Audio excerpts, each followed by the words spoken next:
Well, let's turn now to health issues, which readers of Yahoo have been raising. And firstly, care.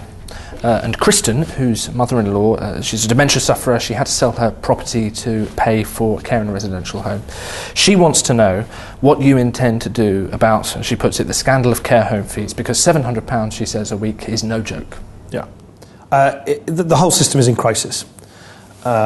We know that. It is deeply unfair that people have to sell their homes just to look after themselves. The care costs are astronomical, and people who care for loved ones, members of their family, are almost entirely unrecognised.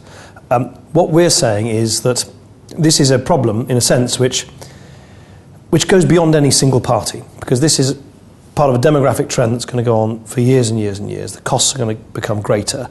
We need to seek an agreement between parties about how we provide for the elderly, provide for those with dementia, provide for those who need care. That's not a policy, is it? Well, we have a policy which is shared contributions and individual contributions and support from the state. But we recognise that it needs to be something that you can agree on over a very long period of time and introduce over a very long period of time, and therefore we have actively sought cross-party support. It's been abandoned because of a sort of rather tedious spat between the Conservative and Labour parties. In the meantime, however, we think there are things that we could do immediately with some of the money that the government has set aside for its deeply flawed care bill. It's about £420 million, and we would use that money, instead of making promises of free care which don't materialise at all, which is the government's approach.